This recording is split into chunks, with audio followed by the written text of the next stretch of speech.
Good evening, everyone.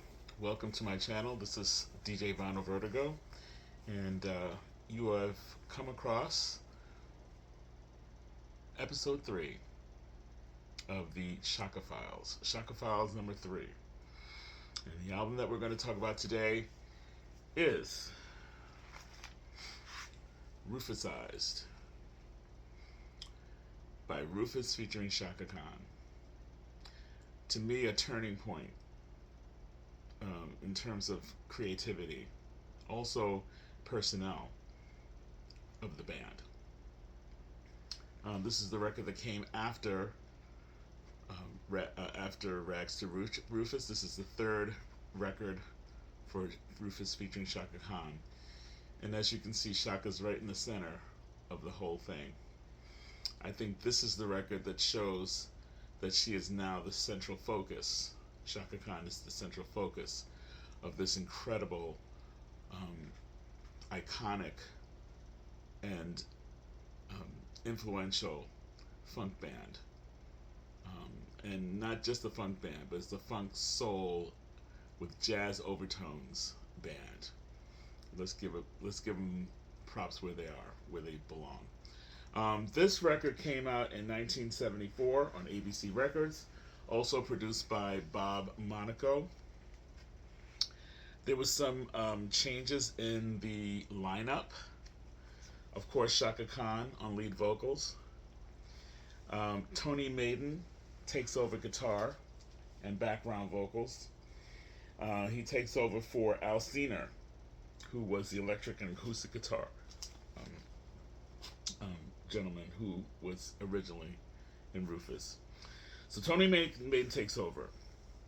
Kevin Murphy is still there, playing organ, clarinet, piano, acoustic piano, ARP synthesizer, and background vocals.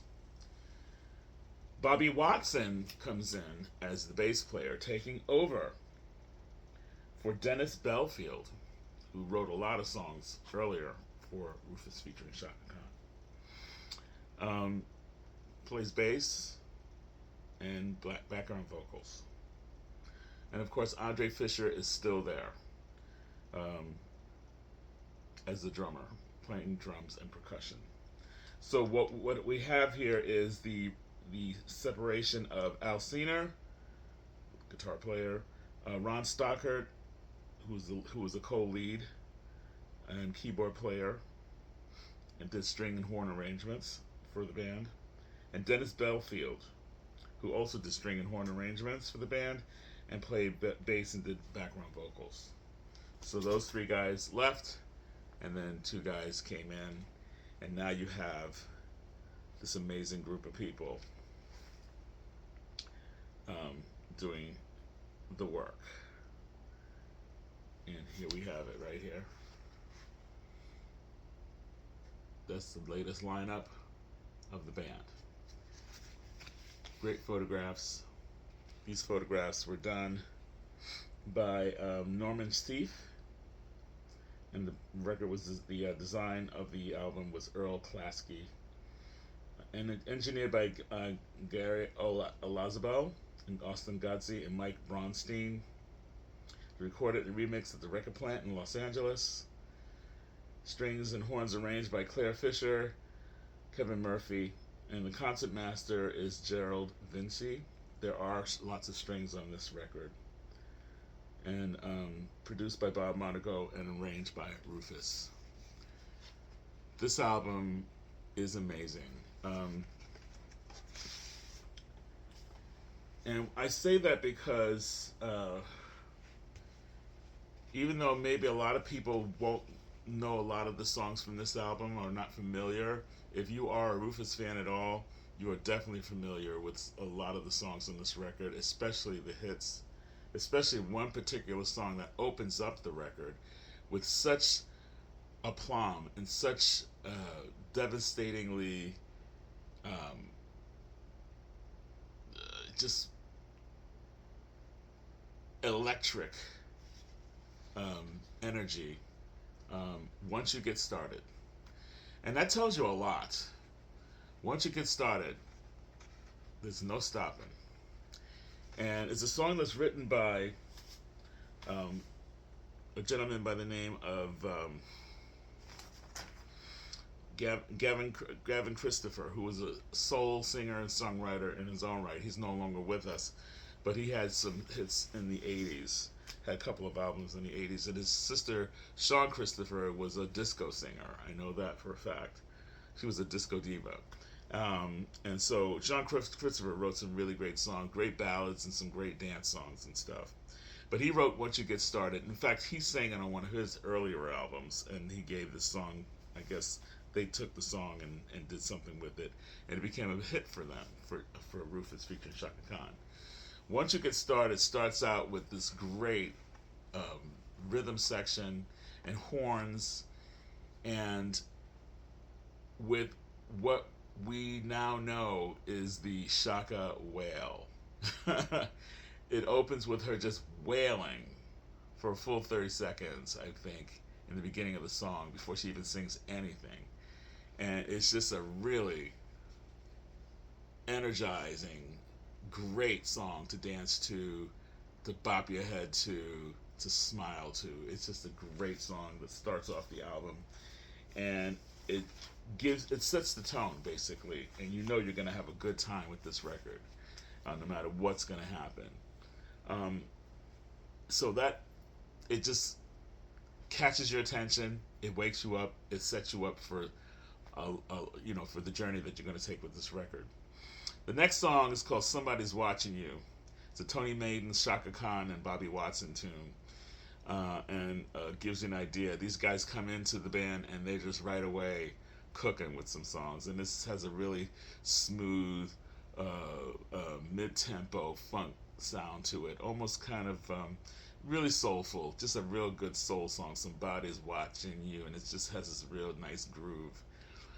They go into a next song that's written by Tony Maiden and Shaka Khan called Pack My Bags. Pack My Bags and Without the Door. And again, another funky, funky, funky record. And you can hear the type of drums, the rhythm of the bass. You can see where they're really coming to their own. This is where the character of the band really starts to come full circle, and they really set themselves up for becoming a recognizable band, not a derivative band, not a band that sounds like anybody else. This is a band that definitively sounds like who they are. They have found their voice, and they found their lane in the funk world. They're not like any other funk band. They don't sound like anybody else. And not just because Shaka Khan's there, but just the drum beats, the fills that the drums do, the rhythms, the stop and go, just the way they come across as a band. It's their style. It's the Rufus funk sound, and it's just really, really rings true on this album. Pack My Bags is a great tune that they wrote. Then they go into a ballad called Your Smile, which is very Your Smile just has this very smooth, kind of jazzy sound to it. It's very laconic. It's very cool, and it's just another way to listen to Shaka Khan without all this, with all of her, her siren. She's just very smooth and very, very calm on this, and it's just a very beautiful little ballad, a love ballad, just talking about how somebody just loves looking at the other person's smile and what that smile does to them. They finish up the first side with a song called Rufus Eyes, and it's an instrumental piece that is put together by Tony Maiden, Bobby Watson, Kevin Murphy, and Andre Fisher, and Shaka Khan. So the whole band is in on this, and it just has this really nice. It's a really nice kind of funky, rolling. It almost is a jazzy kind of, like almost like a funk jazz tune. It's almost like something that you would hear from the Crusaders or something like that. It has that kind of feel to it. It's just a nice, funky, rubbery kind of funk type of tune, and it just rocks out really good. So it's really cool. I really love it. So that's the side one. So once you've gotten through all that, the second side to me becomes a side that, even though the hit is on the first side, the second side is the side that they just crush it. It just they don't stop. It just builds from there.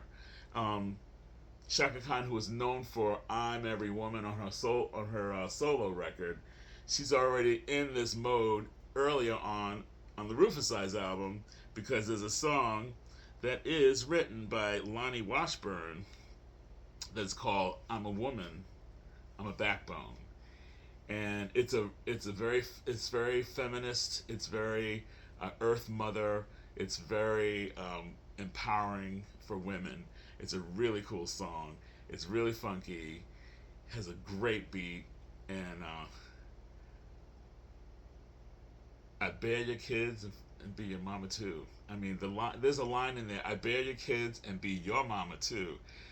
I'm a woman. I'm a backbone. Everybody needs one. I mean, it's defiant, it's cool, and it just sets you up with knowing Shaka Khan is not somebody to be messed with. She's telling you who she is. She's proud of who she is, and there's a lot of feminine pride in that song. And it just kicks. It's a heat. It's definitely heat, and it just sets you up to know Shaka Khan is here to stay, and she's definitely got something to say about that. Right is Right is the next tune on there, and Right is Right is a cute song. It's kind of it's Tony Maiden and Kevin Murphy and Shaka Khan wrote that together, and it's a rousing up tempo tune. It fits in with the record really well. It's really cute. That to me is not one of the strongest songs on the record, but it still works with what's going on the album. Next up is Half Moon. That's where we go into some really cool stuff. And that's a song that is written by Jay Hall. Half Moon is a cool song. I believe it's a cover. I should have checked out where that came from, but Shaka Khan makes it her own. It has a really, it's definitely has a lot of jazzy taste to it, up tempo jazzy kind of taste to it, and it shows Shaka Khan really doing her thing jazz wise. Her voice just works on it. She just highs and lows and just beautiful, rhythm with her voice. Her inflections are just so good on that record, and she just jams on it, and they all jam on that. The next tune is called "Please Pardon Me." You remind me of a friend, and that's a song by Brenda Gordon and Brian Russell, and that's where we get into some good stuff here. Um, it shows the muscular maturity of Shaka Khan's voice. She really, there's some beautiful, beautiful, emotional, uh, just emotional impact that she has on that song. That she just, hope you don't mind. You look like a friend of mine. It's seldom you find a face that's so kind, and it's just, she keeps repeating that at the end of the song. It just really, it gets to you. It just gets to you. It's just a wonderful song. And the words are so wonderful. That's what a lot of these songs have, lyrics that just really speak to you, and really, it's not just typical funk music. I mean, this stuff has there's stories there. There's emotions. There's little vignettes that are on a lot of these songs.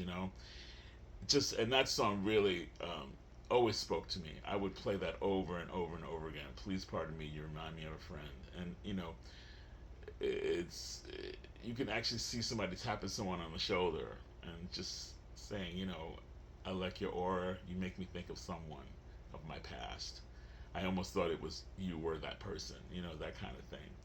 And then we finally finish up with a song called "Stop On By," which is a Bobby Womack tune that he has done very well. But Shaka takes it to another level. And the band, Rufus, just takes it to another level. Stop on by. Well, you're welcome. Stop on by. I know I'll be there, baby, to dry your eyes. Oh, just incredible. Um, and this, she sings on that. I believe Tony Maiden sings on that with her on that tune to give that fullness, because there's a she sings the highs and there's a bottom there and there's a male bottom, and it's kind of like they do almost like a duet with that. It's about material things that is given. Oh, it's a great song, great soul song by the great Bobby Womack, and I'm sure Bobby Womack was very happy to hear Shaka Khan's version of it. Um, just a beautiful, hardcore, funky, soulful, um, you know, just a soulful piece of music, and it just finishes up. It rounds off the album so well. Um, this is the album that really took me in. I mean, I Rags to Rufus, I really did dig. I got, and my brother owned it, but this was the first Rufus album that I owned, and I played this over and over and over again. And I felt like such a, I was a kid, but I felt like such an adult because I had a record that would appeal to people who were, older than me, who were more worldly than me, and I just felt I was part of something. Listening to this record made me feel so mature. You know what I mean? It was like I wasn't listening to the typical teenager kind of things or tween kind of things. This is kind of more a little bit more adult and a little cooler, and it was taking me into the direction of the kind of music that I wanted to listen to, like bands like the New Birth and things like that. But this was definitely my speed, and I was falling completely in love with this woman, Shaka Khan, this wild woman with this hair, this beautiful face, incredible voice, and this free spirit nature. You would see her, and she'd wear like in Native American garb. She would wear a headdress and feather earrings, and she would wear all kinds of wild, like fur bralette type, tops and things like that, and bell bottoms, of course, with platform shoes. And she just had this. She just had this presence. I graduated from Diana Ross to Shaka Khan. I was in love with Diana Ross, but when Shaka Khan came along, I kind of looked like, I think I'm digging this a little bit more.